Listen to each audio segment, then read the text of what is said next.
بگو برامون بخونه. تشویق کنید.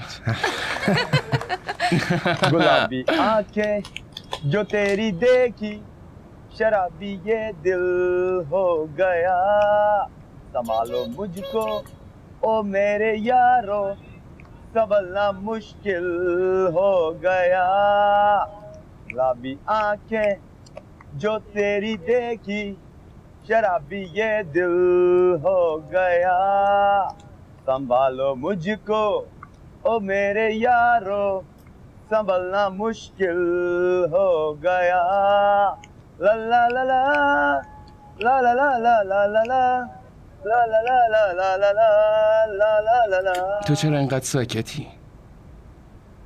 این چشمات و این چهرت نشون میده نگران چیزی هستی. چرا؟ چیزی شده؟ من کجا ساکتم؟ دارم با همه حرف میزنم. از کی تا حالا از چشمام حرف دلمو میخونی؟ از وقتی که اینجا اومدیم هم از چهرت میبینم و هم از چشمات میخونم. مسخره است. ما فقط چند ساعت اینجا اومدیم.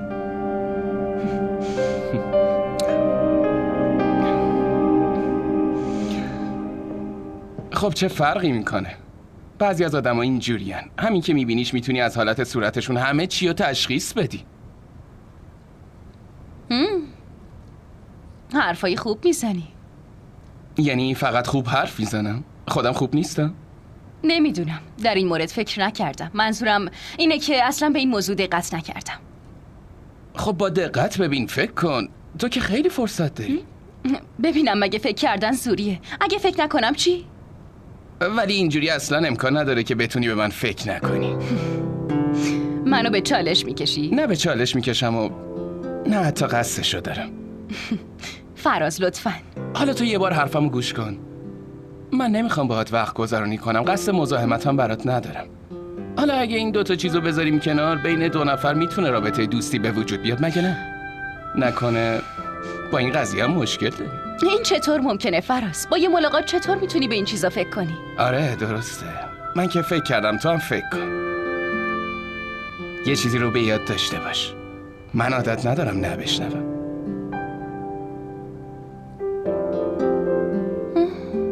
اینطوری هم هست. به به عابده، اینم از شانس توه.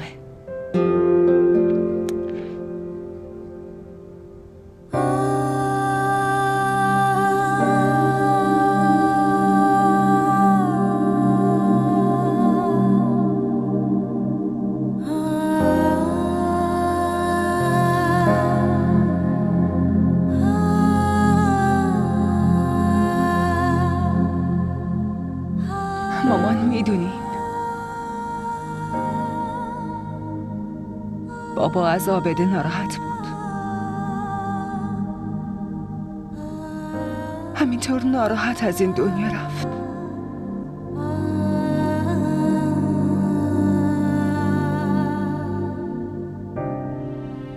دنیا بهش فرصت نداد که اونو راضی کنه و باهاش آشتی کنه. همینطوری رفت.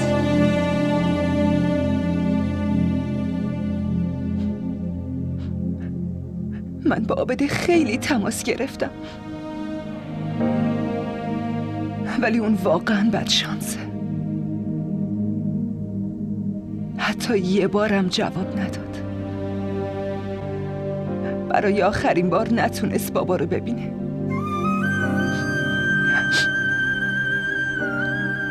حتما داره به بهونه فکر میکنه. فکر میکنه که وقتی برگرده به بابا چه جوابی بده.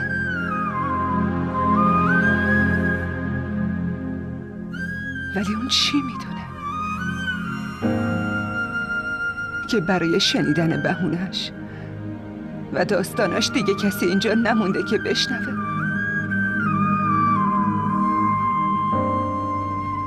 کسی نمونده که دعواش کنه. هیچ کس نمونده.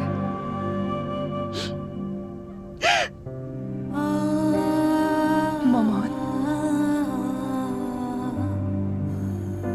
شما از بابا میپرسید اینکه دختراشو و حتی سمی کوچولوشو به امید کی اینجا رها کرده؟ دیگه کی برامون باقی مونده؟ هیچ کس. مامان،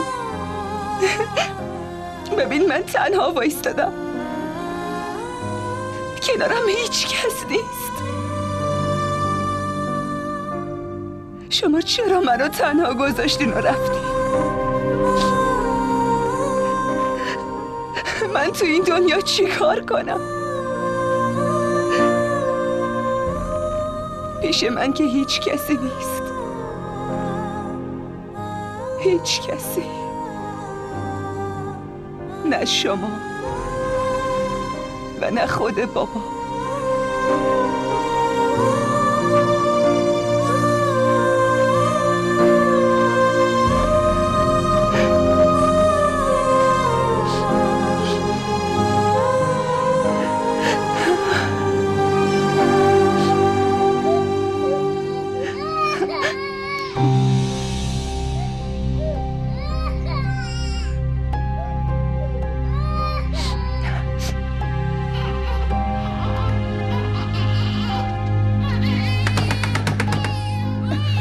وای خدایی چه مصیبتیه. چه خبر شده؟ 2 دقیقه صبر کنی میمیری دختر جون. خب دارم میام دیگه. سمی افتاده رو زمین و داره گریه میکنه. بچه هست دیگه، میفته و گریه میکنه. همه روز و شب از دستش بیدار موندم ها. حالا یکم خوابم برده اون وقت شما حسودیتون میشه؟ این چه حرفیه که دارین میزنین؟ همون حرفایی که قبلا باید میزدم و نزدم. یه روزم از مرگ شوهرم نگذشته، من بیوه شدم. حالا از خوابیدنم ناراحت و عصبی شدی. خوابیدن شما به من ربطی نداره، ولی اگه سمی و پیش خودتون خوابوندین پس باید مراقبش هم باشین. اگه سر بچه آسیب ببینه ممکنه مغزش هم صدمه ببینه. آره دیگه، حالا تمام مغزا رو دور من جمع شدن. اینجا فقط منم که دیوونم، نه؟ گوش کن دختر، این بچه رو بردار و خودت ازش مراقبت کن. فردا پس فردا یه چیزش میشه، بعد میگه که نامادریش مظلومش کرد و کشت. من نمیتونم مراقب بچه یکی دیگه باشم. دیگه نمیدونم داداشته یا پسرت.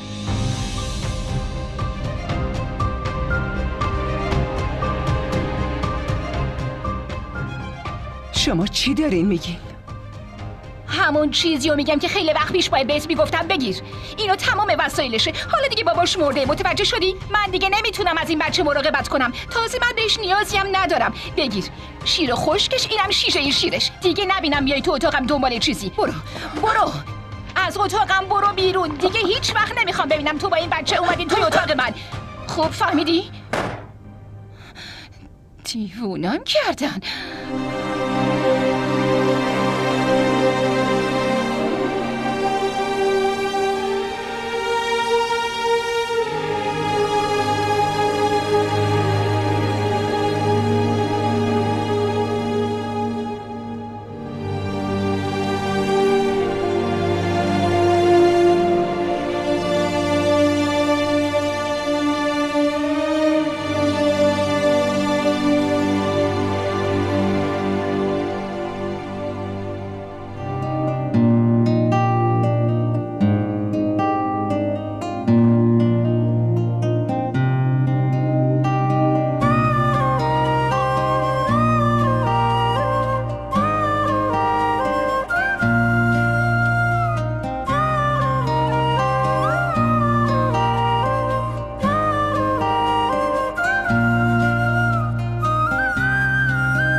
فکر میکردم که برای چای خوردن منتظرم میمونی.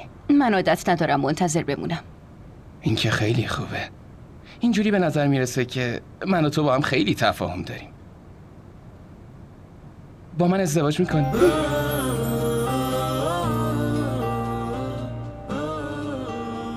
ازدواج؟ فراز داری شوخی میکنی؟ نه خیلی هم جدیه. ببین بعد برگشتنمون من مامانمو میفرستم خونه شما. خانواده ها میتونن تاریخ ازدواج رو تعیین کنن. تو که اعتراضی نداری نه؟ فراز تو منو یا حتی خانوادمو نمیشناسی. ما تو این سفر آشنا شدیم. تصمیم به این بزرگی؟ نه تا بگو اصلا در مورد من چی میدونی؟ هیچی. بعد چنین تصمیمی گرفتی؟ من از تو خوشم میاد. این برام کافیه. میدونی من دوست خیلی زیاد دارم ولی نمیدونم چرا هیچ کدومشون برای ازدواج مناسب نیستن. حالا من مناسبم؟ آره؟ ببین چقدر لبخند زیبایی داری. بهت این قولو میدم تو رو خیلی خوشحال نگه میدارم. خیلی فرق دارن. موقعیت خانواده هم. الان این وسط بحث موقعیت از کجا اومد؟ در ضمن من که خونه تو نمیام، تو خونه من میای. و خانوادت چی؟ مامانمو میگی؟ اون یه زن تاجره. خیلی هم روشن فکر و منطقیه. اون برای این از بابام طلاق گرفت چون نظرش این بود نمیتونن در کنار هم با خوشی زندگی کنن. وقتی بحث من پیش اومد من تصمیم گرفتم با مامانم زندگی کنم. پس بابا چی شد؟ بابا اون که تو انگلستانه با همسر و بچه‌هاش. در ضمن خیلی هم خوشحاله. واقعیت اینه که همه ما الان خوشحالیم. ولی اگه یه وقت مامانت با خانواده من مشکل داشته باشه چی؟ اول اینکه اصلا اینطوری نمیشه. اگرم بخواد اینطوری بشه برای من فرقی نمیکنه. من خودم عاقل و مستقلم. برای ازدواجم به اجازه کسی نیاز ندارم. ولی اگه من نخوام این پیشنهادتو قبول کنم اون وقت چی؟ آره این یه نکته خیلی مهمه که اصلا در موردش هیچ فکری نکردم. اگه تو بهم جواب منفی بدی چی میشه؟ واقعا چی میشه؟ تو شبا از خوابت بیدار میشی به یادم میافتی و گریه میکنی. دیگه هرچی هم نباشه من یه آدم معمولی نیستم که راحت بتونی فراموشم کنی. مامانتو بفرست خونمون بعد ببینیم کی به یاد کی گریه میکنه. او واقعا؟ خب تو خونتون کیا هستن؟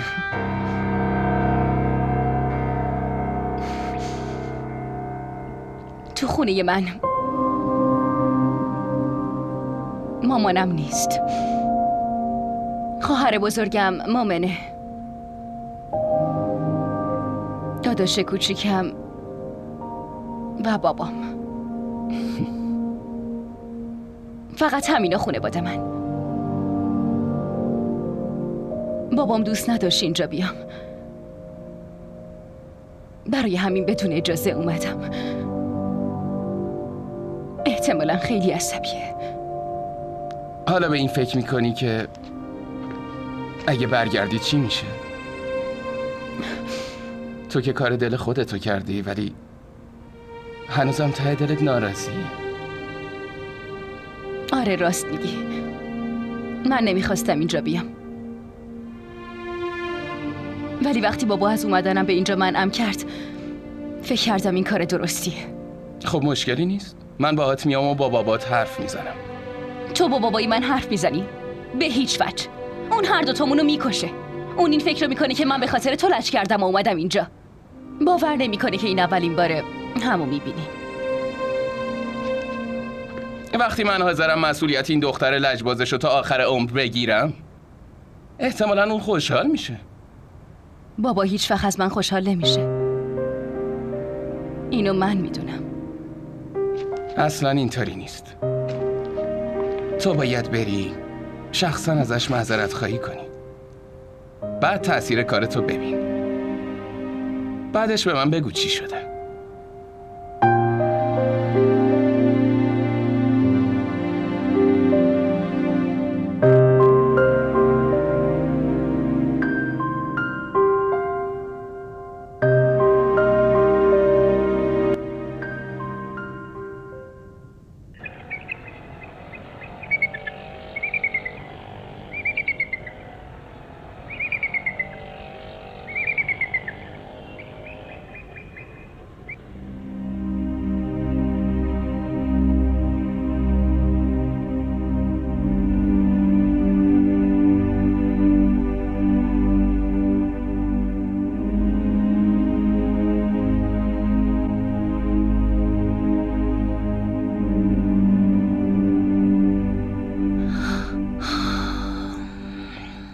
زیبا. 7 شد. ولی این دختر عابده هنوز خونه برنگشته.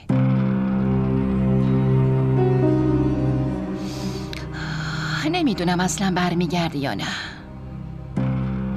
نکنه از همونجا با یکی فرار کرده باشه. این چیزا رو چرا از من میپرسی؟ اینا مسئله خونه خودته. خودت باید بدونی چه خبره. برای این از تو میپرسم چون که نایلا دوست عابده است دیگه. ولی میبینی نایلا که با دوستای کالجش سفر نرفت، اما عابده توبه، با وجود اینکه حتی باباش هم منعش کرد باز هم کار خودشو کرد و رفت.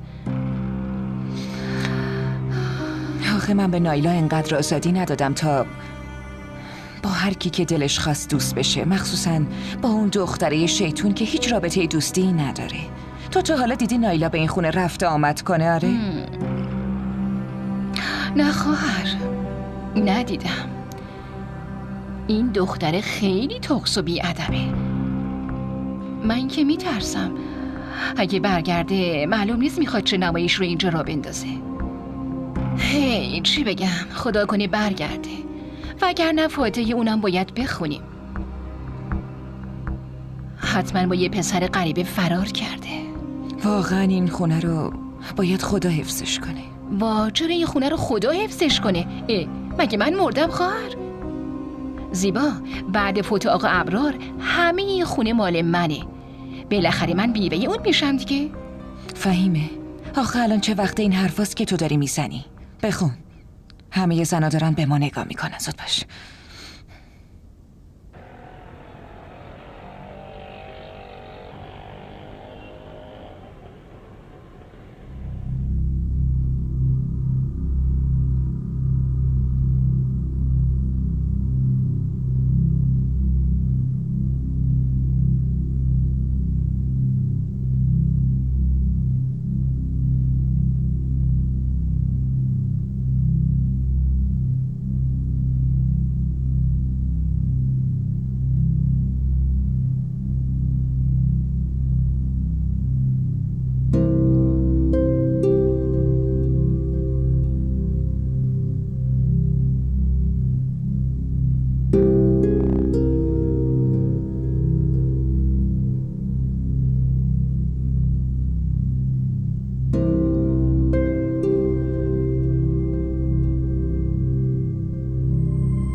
برای مامان قرآن خوانی گرفتی؟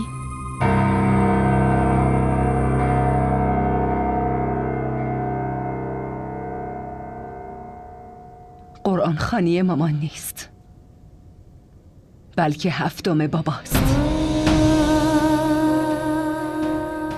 میدونی 7 یعنی چی؟ 7 بابا؟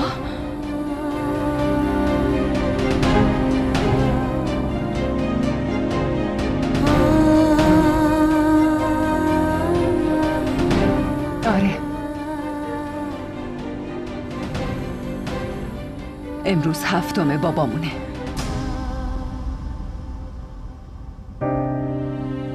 چرا اومدی؟ چرا الان اومدی؟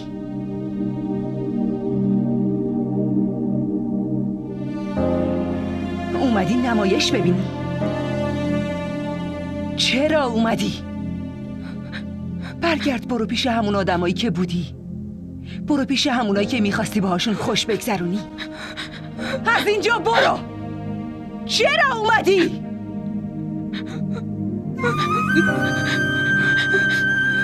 بابا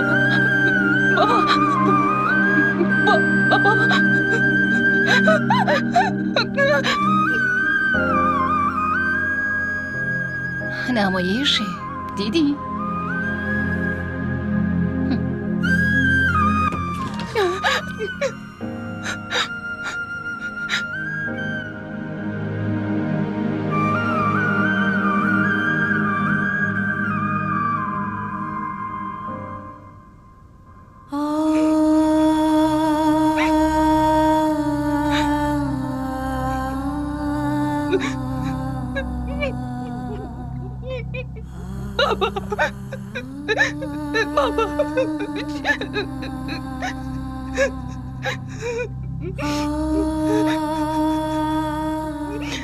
چطور ما رو تنها گذاشتیم رفتیم بابا؟ چطور ما رو تنها گذاشتیم؟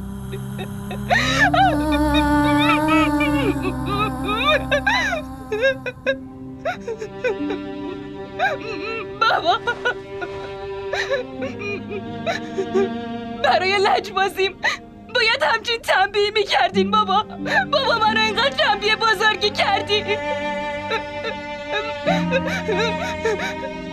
من باهاتون بحث میکردم، من باهاتون دعوا میکردم، ولی بابا اونا همش از محبت من بود بابا. چرا نفهمیدی بابا؟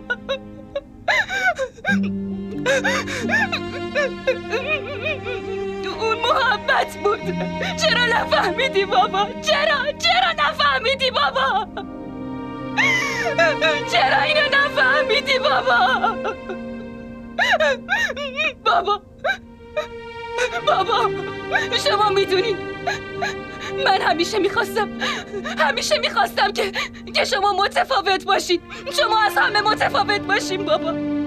ولی وقتی شما مثل بقیه رفتار میکردین بابا، من خیلی عصبانی میشدم، خیلی زیاد. بابا فقط یه بار جلوی چشمم بیا بابا. فقط یه بار فقط بیا اینجا بابا. منو کتک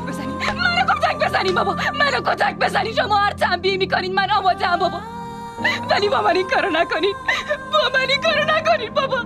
تنبیه به این بزرگی رو با من نکنین بابا. من اینقدر تنبیه بزرگ نمیخوام، خواهش میکنم. میدونین من خیلی حرفا دارم که بهتون بزنم بابا. شما بابای مهربونم هستین مگه نه؟ من خیلی حرفا دارم بهتون بزنم بابا. فقط یه بار حرف منو بشنوین بابا. معذرت‌خواهی منو بشنوین بابا. من میخوام ازتون معذرت خواهی کنم. منو بشنوین بابا. قول میدم من دختر خوبتون میشم و نشون میدم. من دیگه از سمیم شکایت نمیکنم. من از هیچ کس شکایت نمیکنم. من دختر خوبتون میشم، نشون میدم بابا. فقط یه بار جلوی چشم من بیاین بابا. فقط یه بار، خواهش میکنم. فقط یه بار لطفاً بیا جلوی چشم بابا. خواهش میکنم، التماست میکنم تو رو خدا. محض رضای خدا منو تنبیه به این بزرگی نکن بابا. لطفاً بابا. من اون محبتی رو میخوام بابا که وقتی مامانم زنده بود بهم میدادین بابا. لطفاً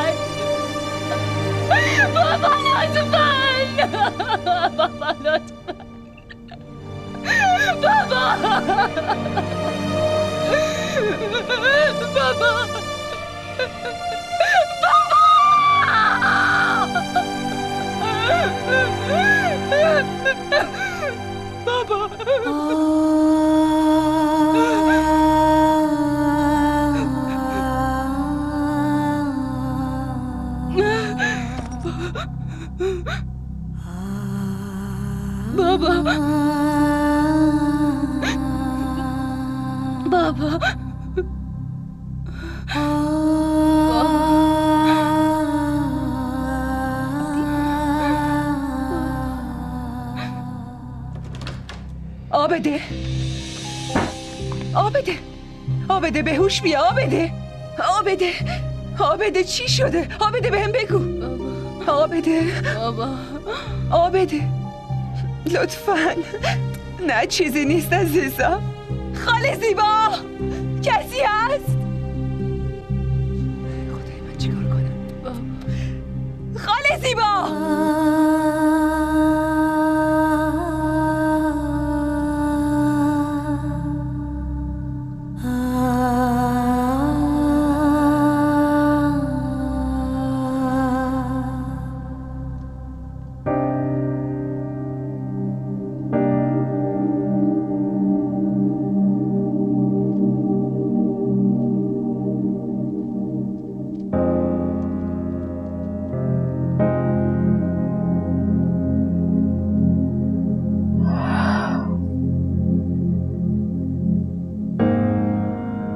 عابده،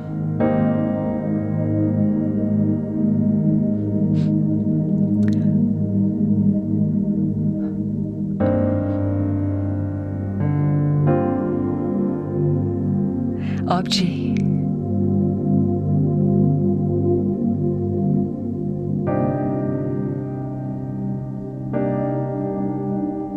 دیگه کسی نیست نازتو بخره.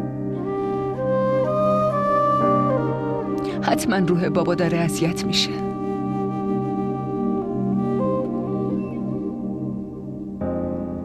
تو یادته نه؟ بعد رفتن مامان بابا بهمون چی میگفت؟ غذاتو بخور عزیزم. آفرین. ما رو تنها گذاشت و رفت. مگه اون به فکر ما بود؟ حالا من حرفشو قبول کنم؟ من دارم دیوونه میشم. باید مراقب تو باشم یا برم مراقب سمی باشم یا اون زن بازیگر که داره الکی نقش بازی میکنه باید حرفای اونو بشنوم.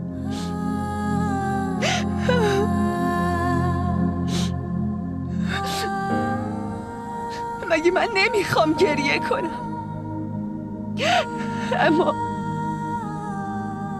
اما چی آبجی؟ کی مانعت شده؟ دیگه تو تقدیرمون گریه کردن نوشته شده آبجی. بس گریه کن. پیش کی گریه کنم؟ پیش تو گریه کنم؟ تو که خودت به هوش نیستی، غرق غم خودتی نه؟ ولی من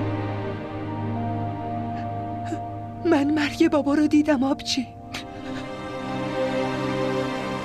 خونش، چشمای بسته شده شو جلوی چشم خودم دیدم.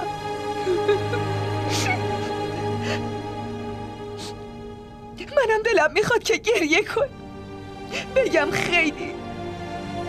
بگم خیلی دلتنگ بابا هستم، اما به کی بگم؟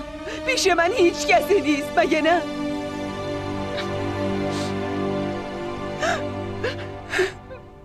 تو خیلی گریه کردی، بذار منم گریه کنم. بذار منم گریه کنم.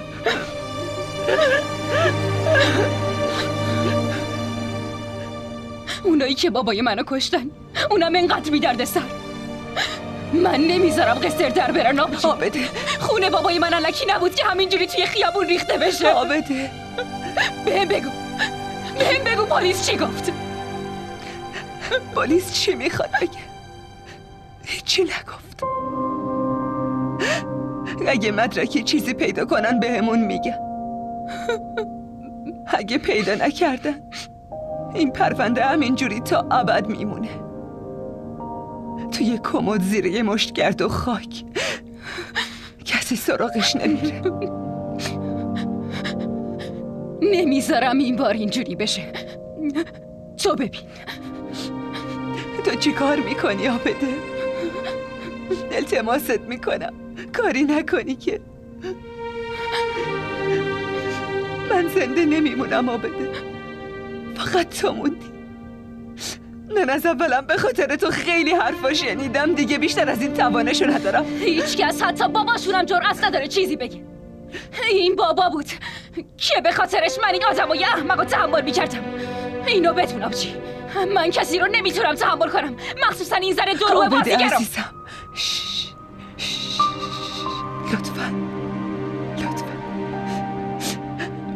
لطفاً ساکت شو. کافیه.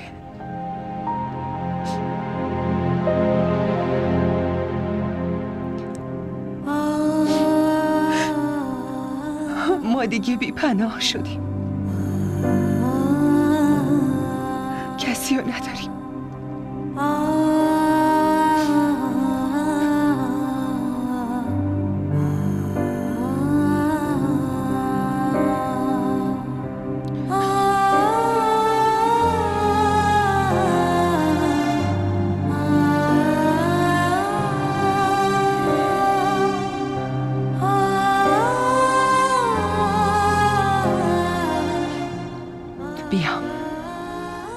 یکم آب بخور.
الو، بله سلام علیکم. من خانم ابرار هستم. میخواستم ملاقاتتون کنم. بله درسته. خیلی ممنون.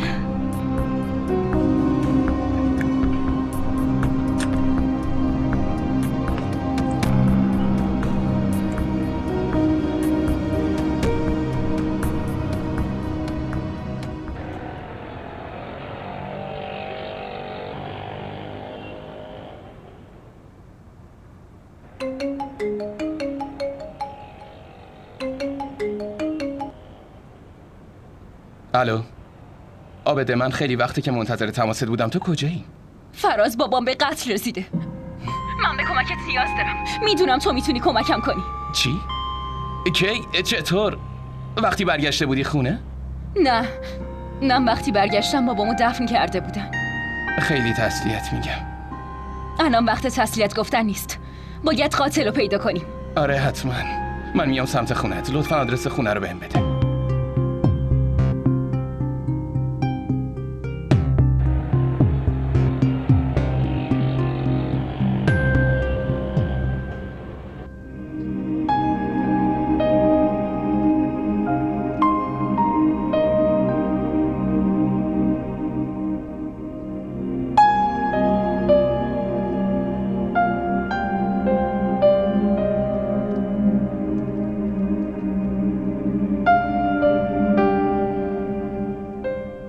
با کی داشتی حرف میزدی؟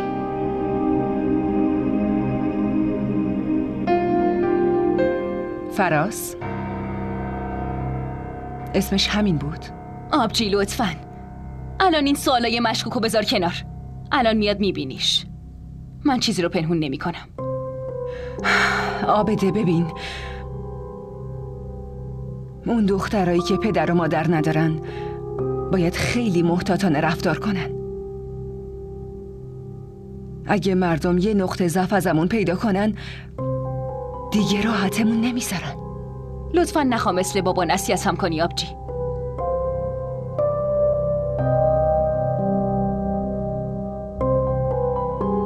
با همین پسره رفته بودی سفر؟ وای خدایا، انگار بابا داره با هم حرف میزنه.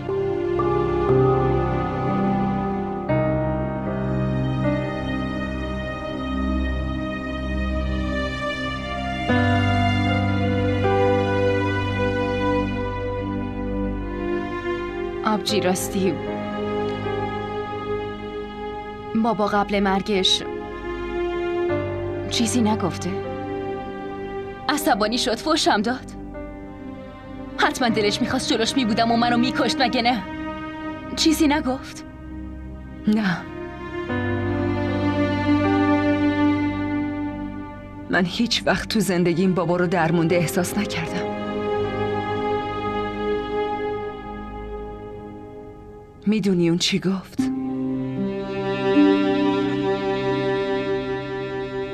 گفت که اگه یه وقتی تماس گرفتی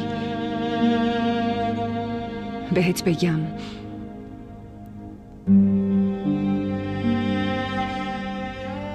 وقتی که برگردی خونه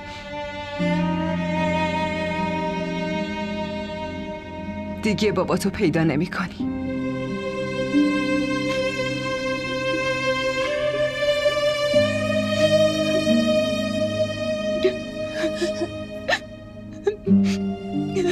کاش من میمردم آبجی، حداقل بابا که زنده میموند.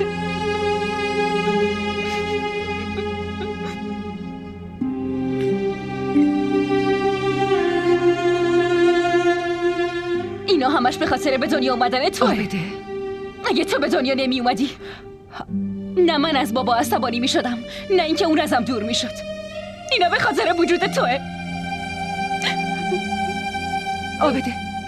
آبده چی کار میکنی؟ اون خوابیده؟ من هیچ وقت باهات حرف نمیزنم و دوستت ندارم. آبده ولش کن. آبده सजना वे हारा दिल सजना वे हारा दिल सजना वे सजना